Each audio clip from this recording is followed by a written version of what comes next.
আসসালামু আলাইকুম ওয়া রাহমাতুল্লাহি ওয়া বারাকাতুহু আলহামদুলিল্লাহি ওয়াহদা ওয়াসসালাতু ওয়াসসালামু আলা মান লা নাবিয়্যা বা'দা। আল্লাহ সুবহানাহু ওয়া তাআলা বলেন, ওয়া মান ইয়ারগাব আন মিল্লাতি ইব্রাহিম, ইব্রাহিম আলাইহিস সালামের আদর্শ থেকে মুখ ফিরে নাই, ইল্লা মা সাফিয়া নাফসাহ, যে নির্বোধ সেই মাত্র ব্যক্তি ইব্রাহিম আলাইহিস সালামের আদর্শ চেতনা থেকে মুখ ফিরে নাই। সুতরাং যারা বিচক্ষণ ব্যক্তি, বিজ্ঞ ব্যক্তি, তারা কখনো ইব্রাহিম আলাইহিস সালামের আদর্শ থেকে মুখ ফিরে নিতে পারে না। ইব্রাহিম আলাইহিস সালামের মাঝে যে চেতনা লালিত পালিত হয়েছিল, যে চেতনা নিয়ে তিনি তার সমাজে লালিত পালিত হয়েছিলেন, যে চেতনার কারণে তিনি তাওহীদের দীক্ষা এবং তাওহীদকে ধারণ করা এবং প্রচার প্রসারের জন্য নিজেকে নিয়োজিত রেখেছিলেন, সেই ইব্রাহিম আলাইহিস সালামের মাঝে আমাদের জন্য নিঃসন্দেহে উত্তম আদর্শ রয়েছে। আল্লাহ সুবহানাহু ওয়া তাআলা বলেন, ইন্না সামি'না ফাতান ইয়াযকুরুহুম ইউকালু লাহু ইব্রাহিম, আমরা এক যুবকের কথা শুনেছি, যে যুবক বর্তমান সমাজ ব্যবস্থাকে নিয়ে সমালোচনা করে, যে যুবক বর্তমান মূর্তি পূজার সমালোচনা করে, যে যুবক তাওহীদের বিপরীতের যে শক্তি রয়েছে সেগুলোর সমালোচনা করে, এই যুবকের নাম আমরা শুনেছি।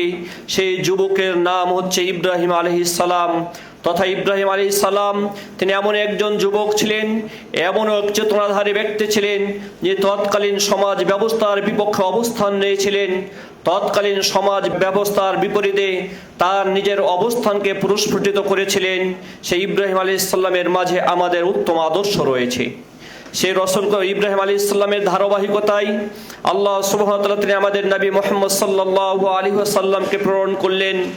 নবী মুহাম্মদ সাল্লাল্লাহু আলাইহি ওয়াসাল্লাম সেই ইব্রাহিম আলাইহিস সালামের ধারাবাহিকতায় মক্কার সমাজ ব্যবস্থার বিপক্ষে অবস্থান নিলেন, সমাজ সংস্কারকে সংস্কার নিয়ে কাজ করলেন, এবং সাথে জানবাজ একদল মুজাহিদ এবং একদল সাহাবী গঠন করলেন, যে সাহাবাগণ পৃথিবীর আনাচে কানাচে ছড়িয়ে যেয়ে তারা দিনে ইসলামের দাওয়াত প্রচার এবং প্রসার করেছেন।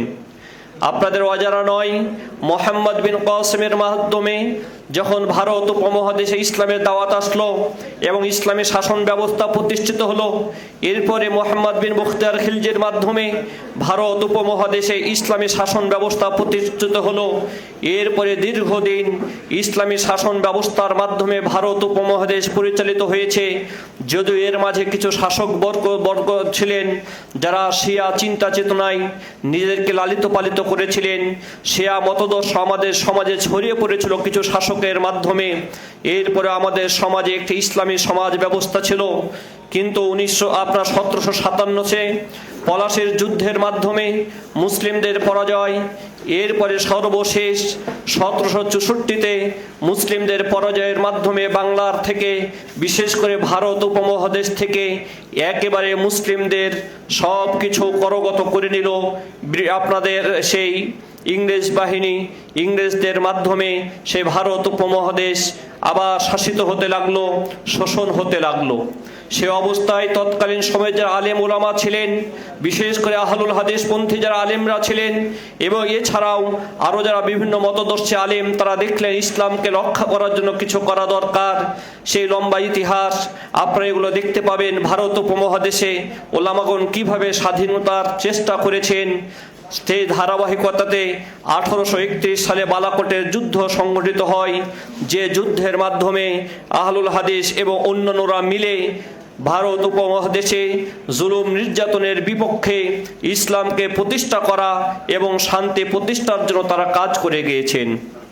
বিশেষ করে 1831 শাহাদাত বরণ করলেন শাহ ইসমাইল শহীদ রহমাহুল্লাহ, যিনি লেখনের মাধ্যমে, জিহাদের মাধ্যমে, বক্তৃতার মাধ্যমে আহলুল হাদিসদের মানহাজ প্রচার প্রসার করে গিয়েছেন এবং সমাজ সংস্কারের কাজ করেছেন। আল্লামা আব্দুল্লাহিল কাফি আল কুরাইশি রহমাহুল্লাহ তিনি তার আহলে হাদিস আন্দোলন ও উহার বৈশিষ্ট্য এই কিতাবে আলোচনা করতে যে আহলুল হাদিসদের অবদান, বিশেষ করে ভারত উপমহাদেশে সমাজে সংস্কারের ক্ষেত্রে আহলুল হাদিসের অবদান উল্লেখ করতে গিয়ে তিনি বলেন, আহলুল হাদিসগণ যে অবদান রেখেছে তার মধ্যে রয়েছে জিহাদ ফি সাবিলিল্লাহ, অর্থাৎ আহলুল হাদিসগণ সমাজ সংস্কারের জন্য জিহাদ যে কার্য পরিচালনা করেছেন। আহলে হাদিসগণের আরেকটি দল সংসারের মায়া এবং সুখ শান্তি বুকে পদাঘাত করিয়া ভারত উপমহাদেশের যুগপৎভাবে হিন্দু এবং ইংরেজদের কবল হইতে উদ্ধার করিয়া এই দেশে খিলাফত রাশিদার শাসন ব্যবস্থা পুনঃপ্রত্যাবর্তন কল্পে তারা তালোয়ার হস্তে সক্রিয়ভাবে সংগ্রাম চালাইয়া গিয়াছেন। আল্লামা ইসমাইল শহীদ দেহলভী, সাদেকপুরের মাওলানা বিলায়েত আলী ও মাওলানা ইনায়েত আলী ভ্রাতৃদ্বয় এবং আল্লামা শাহ ইসহাক দেহলভীর জামাতা মাওলানা নাসিরউদ্দিন শহীদ, এভাবে আরও অনেক আলেমের কথা উল্লেখ করেছেন, যারা ভারত উপমহাদেশে ব্রিটিশ বিরোধী আন্দোলনের বিপরীত অবস্থান নিয়ে ইসলামী শাসন ব্যবস্থা প্রতিষ্ঠার জন্য, ইসলামকে সঠিকভাবে মানুষের সামনে উপনীত করার জন্য, পেশ করার জন্য তারা কার্যক্রম করে গিয়েছেন। এইভাবে আহলুল হাদিসগণ যেমন দাওয়াতের ক্ষেত্রে অবদান রেখেছেন, লেখনের ক্ষেত্রে অবদান রেখেছেন, সমাজ সংস্কার ক্ষেত্রেও তারা অনেক বড় অবদান রেখেছেন।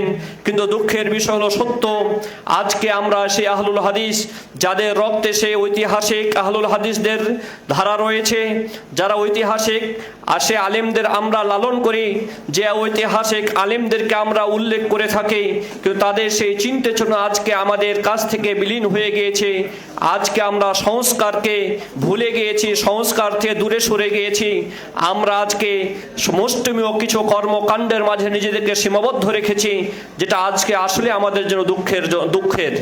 তাই আমরা জমিয়ত সুবহানী আহলে হাদিস বাংলাদেশ এই বালাকোট আজাদের সূচনা এবং আন্দোলনের ধারা এই সেমিনারের মাধ্যমে আমরা চাই আমাদের আহলুল হাদিসদের মাঝে, আমাদের মুসলিমদের মাঝে আবারও যেন সেই সংস্কারের চেতনা লালিত পালিত হয়, সংস্কারের ধারা যেন আমাদের মাঝে আবার জাগ্রত হয়। আমরা যেন সমাজকে নিয়ে ভাবি, আমরা যেন রাষ্ট্রকে নিয়ে ভাবি, আমরা যেন সমগ্র মুসলিমকে নিয়ে ভাবি, আবার যেন আমাদের মাঝে সেই অতীত আহলুল হাদিসের বৈশিষ্ট্য জাগ্রত হয়। এ লক্ষ্য এবং উদ্দেশ্যকে কেন্দ্র করে আজকে আমাদের সেমিনারের আয়োজন। আলহামদুলিল্লাহ, আপনারা আমাদের ডাকে সাড়া দিয়ে উপস্থিত হয়েছেন। এখন আল্লাহর কাছে দোয়া করে আল্লাহ সুবহানাহু ওয়া তাআলা তিনি আমাদের এই আয়োজনকে এবং আপনাদের উপস্থিত হওয়াটাকে আল্লাহ কবুল করে নিন, আমিন।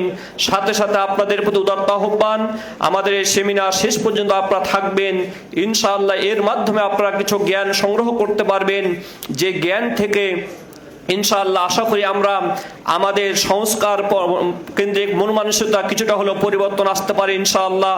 আল্লাহ সুবহানাহু ওয়া তাআলা তিনি আমাদের এই আজকের সেমিনারকে সুন্দরভাবে সম্পন্ন করার তৌফিক দান করুন, আমিন। আবারও জমিয়ত সুবহানী আহলে হাদিস বাংলাদেশের পক্ষ থেকে আপনাদের ধন্যবাদ এবং মোবারকবাদ জানিয়ে আমি আমার স্বাগত ভাষণ এখানেই টানছি। আসসালামু আলাইকুম ওয়া রাহমাতুল্লাহি ওয়া বারাকাতুহু।